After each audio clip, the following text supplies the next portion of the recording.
It's time for Declare Your Independence with Ernest Hancock. And you can always depend on propaganda. Life is so hard, so confusing. Everyone's just trying to make ends meet. You can brighten up their day, keep the facts out of their way. Just simplify the complex, repeat.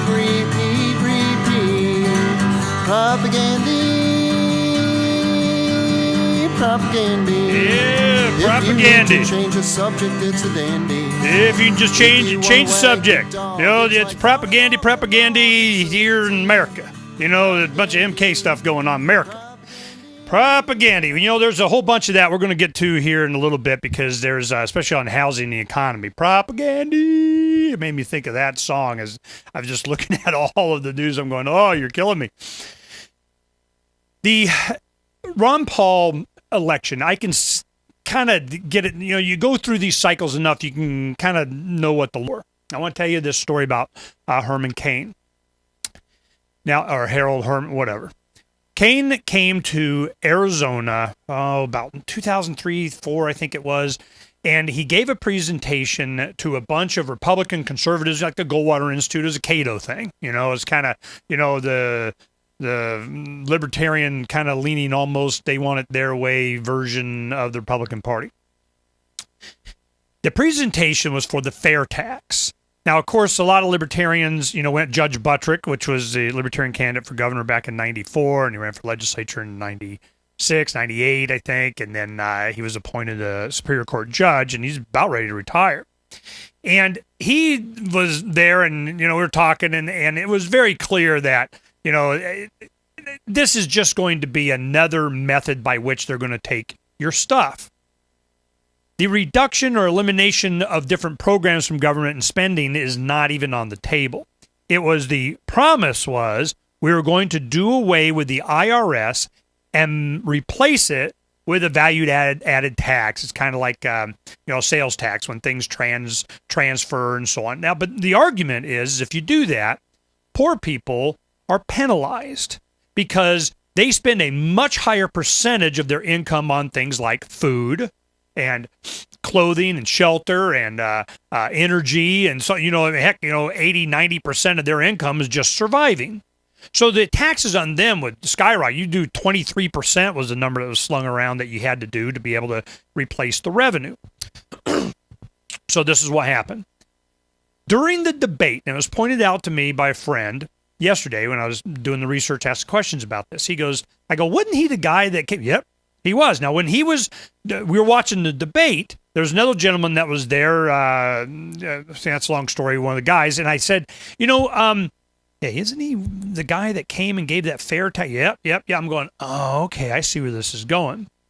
He's not there to run or win or anything. He's there and pushed by the machine and Fox News to promote the Fair Tax Initiative.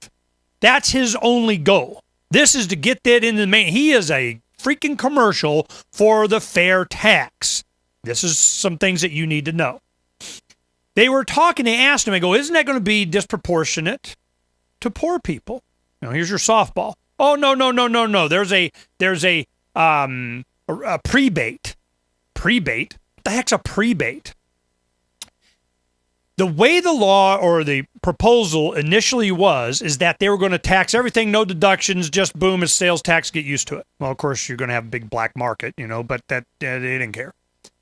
If you did that, well, it's going to be disproportionate to poor people.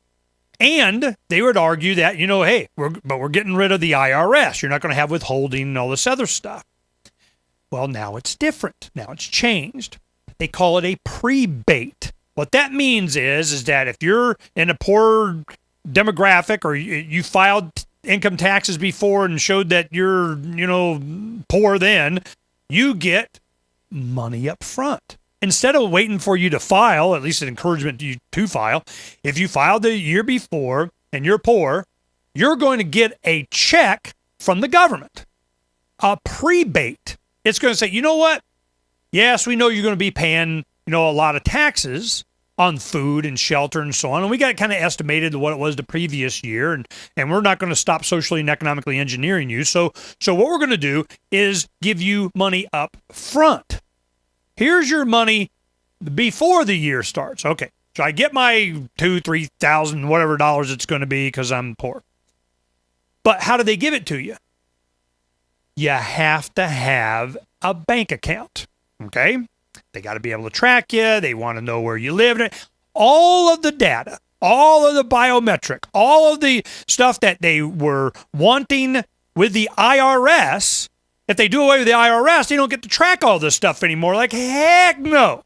We gotta be able to find out where the surf's be. So what do?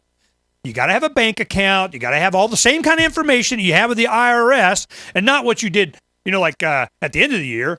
It's before. So it's even better. Yay. So what they're doing is they're giving you the money. They're going to bribe you right up front, and you still get the national sales tax. So doing away with all this intrusion by the IRS and all that kind of stuff. No. They're still going to do it. Okay. So that's what he meant when Herman Cain said prebate. Well, you talk about the prebate. Well, it didn't spend any time on it. I don't think he was talking about. So that's what's going on. The fair tax. This whole thing, it never addresses the real problem, which is spending. So here comes Speaker of the House. Boehner's going, trillions. $2 trillion. Got to have $2 trillion because if you don't have at least two, you can't say trillions with an S. All right? Seriously, do you think they're going to, cut any? Are they going to start with bringing troops home from the Middle East? They got Osama. Do you think that's what's going on? No, it's just blah, blah, blah, blah, blah. Propaganda, okay? There is not going to be... Now, they'll threaten, and we're going to, cut... we're not going to extend the debt limit, and ouch, quit it, and they'll get what they want, and it's all about the plumbing of the bucket and where the money's going to go to anyway, because they're just going to run it into the ground. If they are successful, major, big, giant cuts, well, cool. I'm hip to that. The silver and commodities probably go down, and this, I'll live. You think I'm like losing money? Heck, all my vegetables cost a lot less. Donna's garden is going, man. I'm like, ye freaking hog, get them green peppers going. This paying $2.99, for a green pepper is freaking ridiculous. I'm going, you know what?